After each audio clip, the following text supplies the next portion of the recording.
En Guadeloupe, à Saint-François en Guadeloupe, on leur retrouve Laetitia Boulet et François-Joseph Ousselin. Faites-nous rêver là-bas, réchauffez-nous.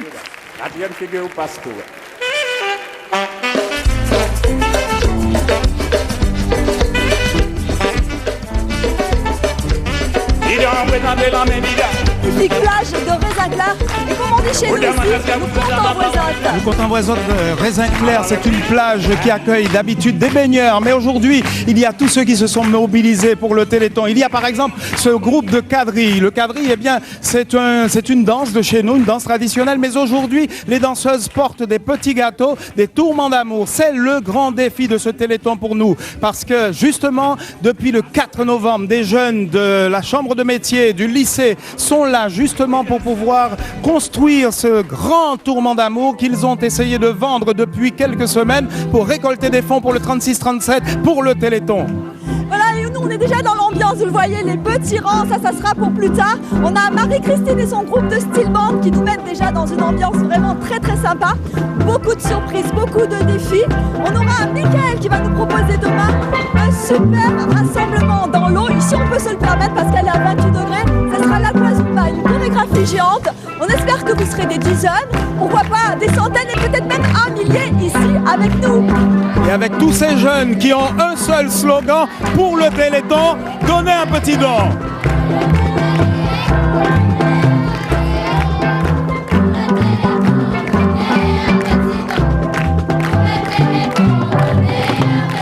Voilà, beaucoup de surprises, vous l'aurez compris. En parlant de surprises, eh bien, il y a Jacob Desvarieux, le leader, chanteur, guitariste du groupe Cassette, qui va ça c'est génial. On aura les nageurs de la Guadeloupe qui vont entamer un tour de l'île à la nage. On aura JP et Cyril, des surfeurs qui vont faire un relais à la rame. Et nous on se retrouve tout à l'heure. J'oubliais aussi le petit déjeuner traditionnel, ça sera pour demain midi et demi. En attendant, à tout à l'heure, nous, Jacob, on va s'entraîner là-bas à l'eau pour la Zumba.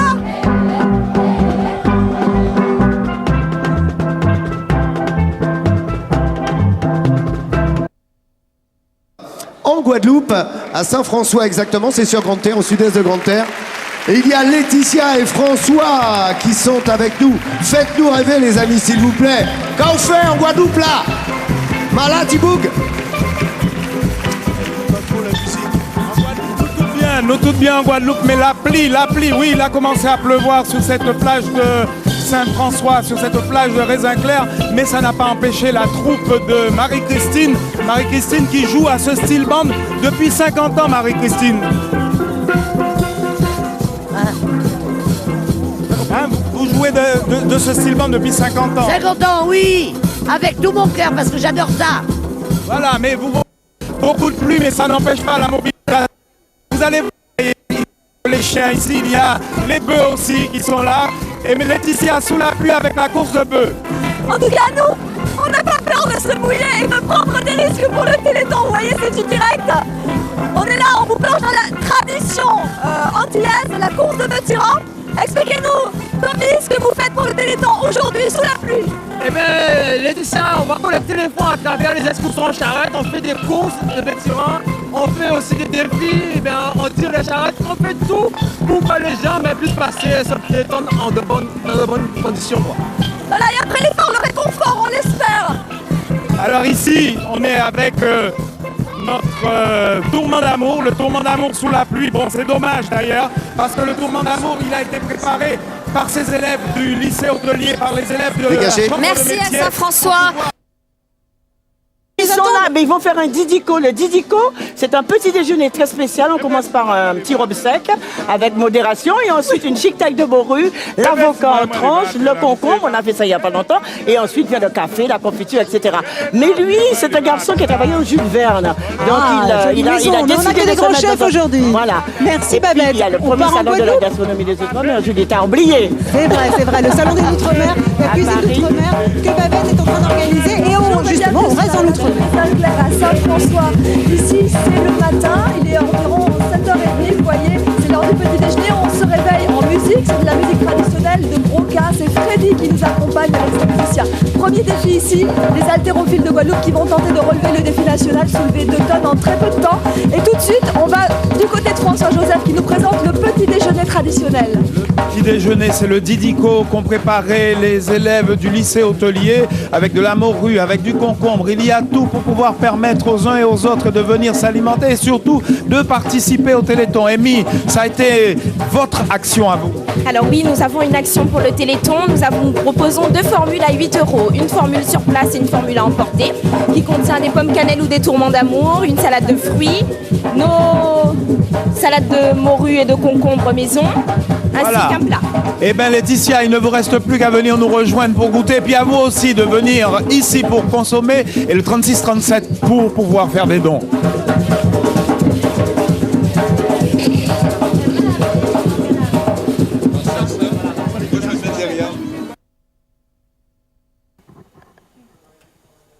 Ah, Vous êtes donc la maman de Willan. Voilà. Il a été diagnostiqué Oui, à l'âge voilà, d'1 an et c'est un demi petit d'une forme de coucou, voilà, myopathie. Ambre, elle est là. La dystrophie musculaire congénitale, Mais c'est pas possible ça. Est-ce que tu vois papa, Faut Ambre? mettre des vigiles, hein. Ils vont- Je te fais un gros bisou, Ambre. Sois courageuse et fais un bisou à tous les enfants qui sont sur le plateau avec toi et un gros bisou à Garou. Tu peux envoyer des bisous au papa. On y est là. vous y êtes, Voilà, on vous c'est entend. ça, Papa, on tu est peux lui ici parler, avec oh. le papa d'Ambre. JP est venu avec nous, il était avec Ambre récemment, il est venu avec nous. C'était important pour lui de lui faire ce petit coucou pour montrer qu'effectivement, il est totalement avec elle, n'est-ce pas?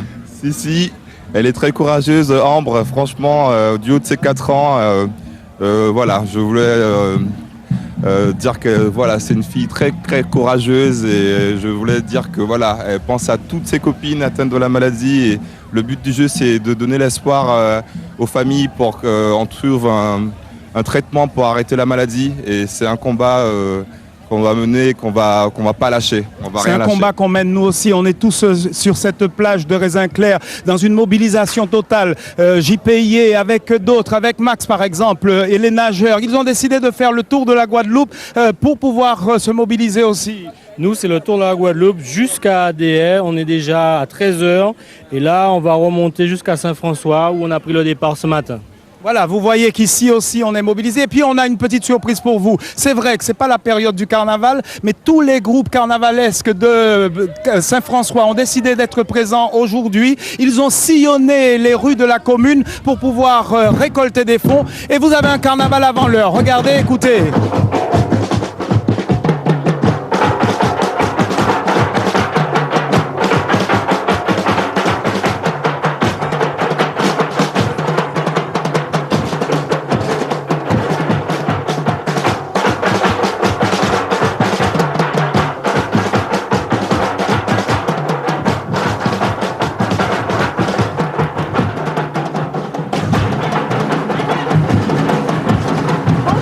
Bonjour à tous, bonjour François Joseph. Voilà, je suis avec Céline et Willan qui ont accepté de nous parler de notre quotidien.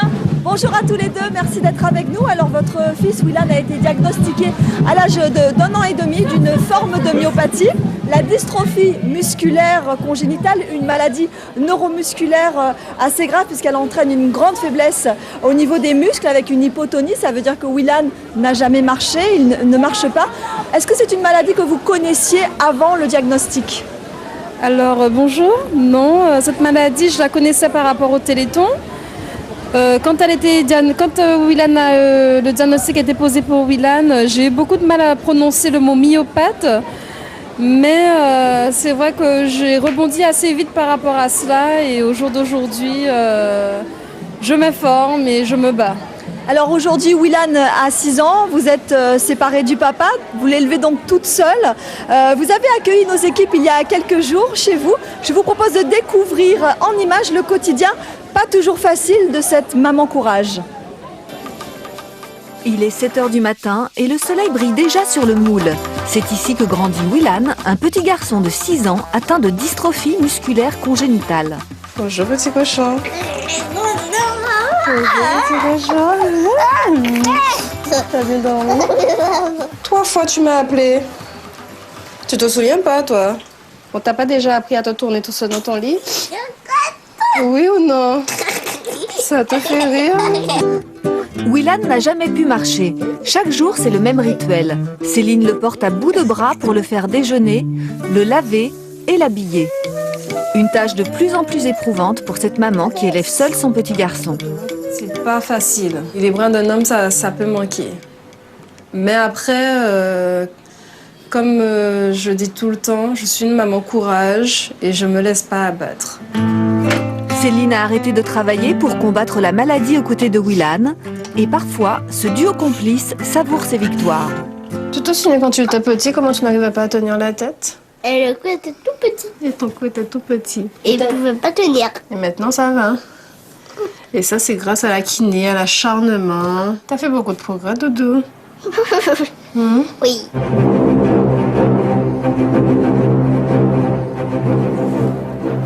Dans ces jeux, c'est toujours lui le plus fort des super-héros. Vous avez fait de la musique. Oui. C'est un peu dur, mais pas trop. Ma priorité aujourd'hui, c'est que mon fils ait une vie la plus normale possible, la plus heureuse possible, la plus épanouie possible. Il est important pour moi de le voir sourire chaque jour.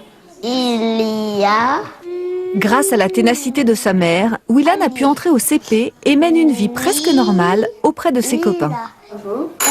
Qui? Ouais, est-ce que vous avez pas pu jouer?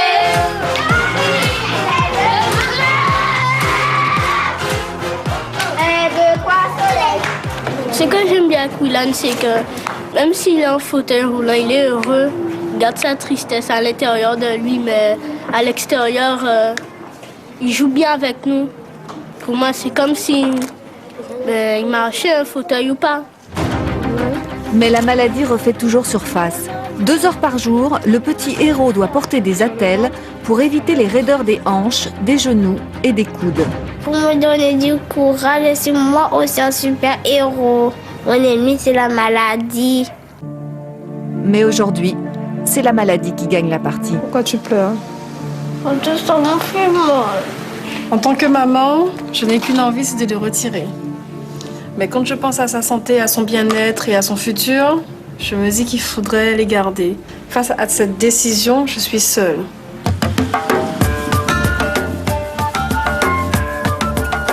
Heureusement, Céline peut compter sur le soutien de sa sœur et de sa maman. Et c'est grâce à elle que Willan peut profiter de la plage. D'abord, on met de l'eau, après du sable. Et ce que Willan préfère, c'est se baigner dans l'eau chaude du lagon.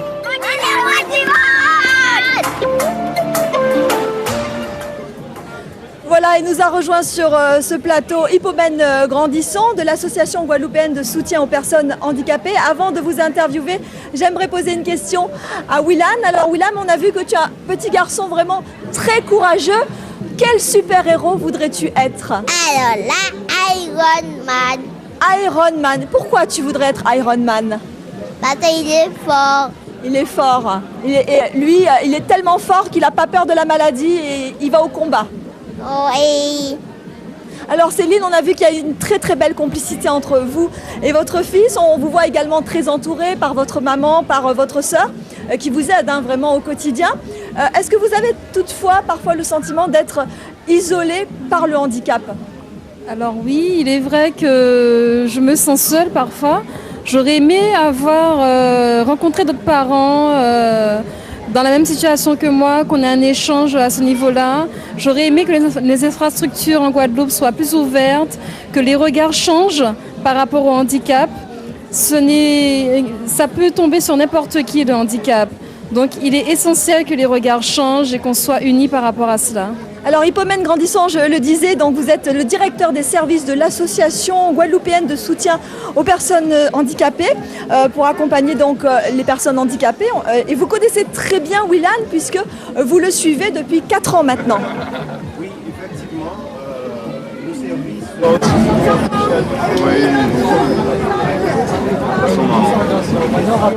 Ah mais non, c'est le tutoyer bien, donc on n'a pas fait. Non mais ça arrive là. C'est arrivé d'un coup,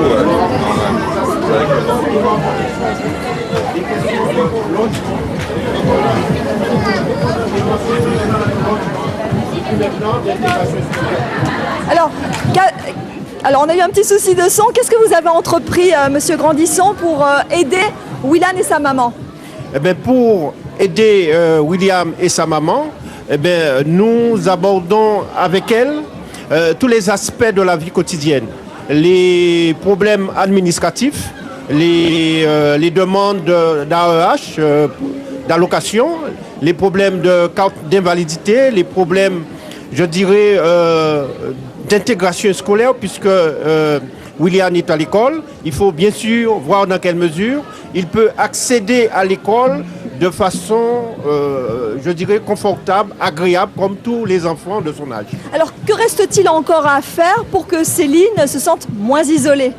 Bien écoutez, je pense que nous continuons à travailler avec Madame Droilot et au niveau de l'association, mais nous mettons en place un certain nombre d'ateliers, ateliers de répit, ateliers de cuisine, ateliers de jardinage.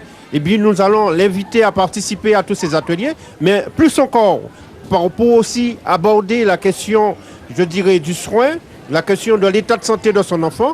Nous envisageons, dès l'année prochaine, qu'elle puisse participer à la journée nationale des familles avec l'Association française contre l'homéopathie. C'est une très bonne nouvelle. Merci beaucoup à tous les trois d'être venus sur ce plateau. On va retrouver sans plus tarder François Joseph, eh bien c'est à vous pour la suite. Voilà, et vous vous souvenez que nous vous avions dit que nous avions un tourment d'amour qui allait être notre grand défi. Eh bien, figurez-vous que ces élèves qui ont fait les tourments d'amour pour les vendre un peu partout, ils en ont fait près de 4500 et ils ont récolté 6880 €. 6880 €. Alors c'est la raison pour laquelle la chorale des marines, la chorale de marine a décidé de venir nous chanter ici. Eh bien, on va passer le temps.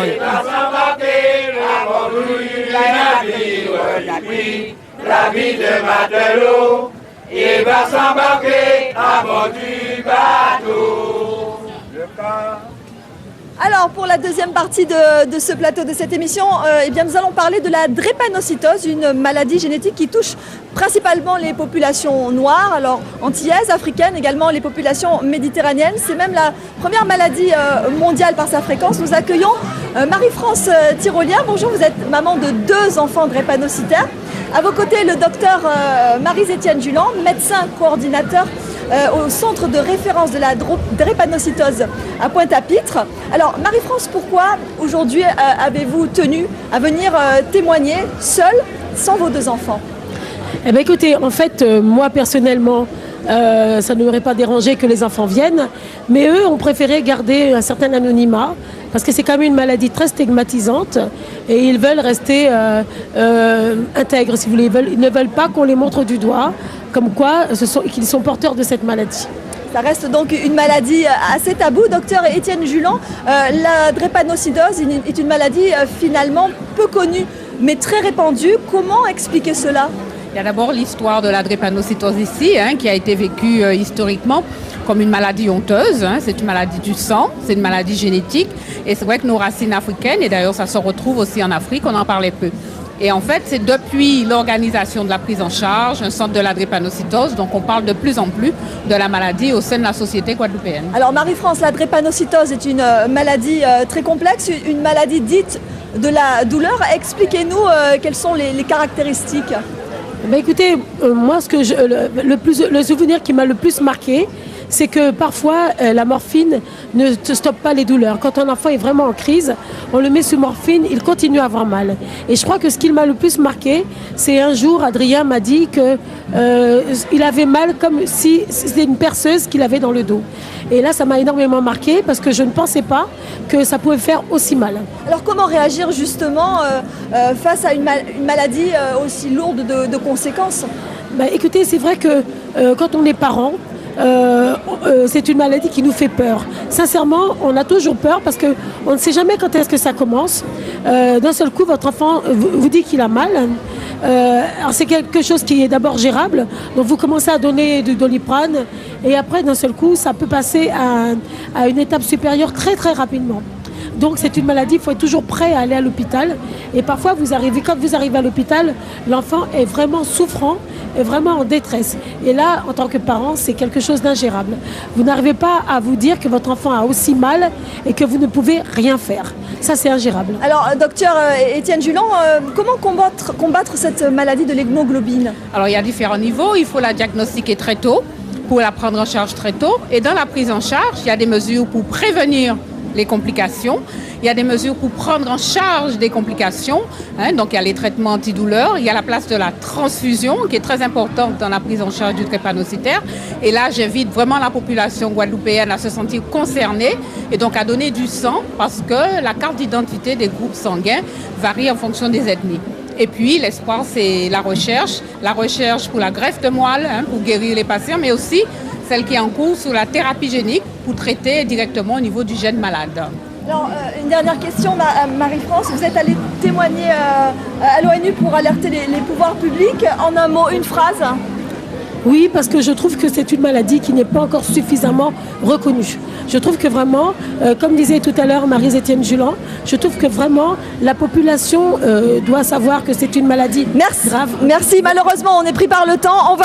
On va terminer. Merci à vous deux pour ce témoignage. On rejoint sans plus tarder François Joseph pour le défi l'Aquazumba. Et oui, et avec tous nos partenaires qui nous ont permis effectivement d'être là, le comité des îles du tourisme de Guadeloupe qui nous a permis d'être là, ben vous voyez, c'est une grande mobilisation qui a lieu ici à Saint-François en Guadeloupe pour le Téléthon. Allez, vous à Paris et partout dans l'Hexagone, eh bien on vous offre cette image d'Aquazumba, de soleil, de mer. Oui, c'est le cœur tout chaud qu'on a envie de dire qu'on continue pour le Téléthon et vous avez ça pour pouvoir vous encourager à le faire. Le cœur et la générosité de la Guadeloupe. Merci à vous, à la Guadeloupe. L'heure guadeloupéenne et des Antilles, exactement, avec Thierry. Vous allez bien, Thierry? Teddy, pardon, je suis désolé. Est-ce que vous allez bien quand même? Pas bien grave. Saint-François, la ville de Saint-François en Guadeloupe. Alors expliquez-nous exactement ce que la Guadeloupe a organisé, parce que c'est le carnaval. Le carnaval dure pratiquement 2 mois en Guadeloupe. Tout à fait, mais d'abord le Téléthon en ce moment, et bien depuis 2 jours, ça se passe très bien avec les associations culturelles et notamment aussi le carnaval. Alors on a toujours cette image de soleil, de fête et de sourire. Pour aider le Téléthon et pour aider les enfants malades et les familles, vous êtes mobilisés aussi en Guadeloupe. Qu'est-ce que vous avez fait? Extraordinaire mobilisation. Toute la Guadeloupe s'est mobilisée, et particulièrement Saint-François, sur la plage des Raisins Clairs. Un collectif des associations, collectif 97-118, eh bien, ils se sont organisés avec plus d'une quarantaine d'associations pour venir en aide à la cause du Téléthon à Saint-François. Alors en fabriquant des choses, en les vendant, en récoltant de l'argent, comment vous êtes organisés? Eh bien, nous avons pour l'instant le tourment d'amour qui est vendu à 4 500 pour une somme de 6 900 €. Très bien, alors ça sont des produits, c'est un gâteau, c'est ça? C'est quoi? Voilà, c'est un produit local, c'est un petit gâteau qui est fabriqué au Saintes, mais aussi vendu dans toute la Guadeloupe, et qui est très apprécié, très parfumé, avec des saveurs de goyave, de coco, et voilà, donc c'est très apprécié. La collecte est donc de 6 880 €, c'est ça? Eh bien, tout se passe très bien. Eh bien, non, la somme collectée, la somme que vous avez collectée. La somme. Elle sonne. Combien d'argent avez-vous collecté? Ah, 6 900. 6 900 €, très bien. Ça, et le compteur va continuer de monter, donc il est à 34 725 321 €. Mon ami, ils vont continuer de bouger, surtout aussi grâce à vous et grâce au bois bondé.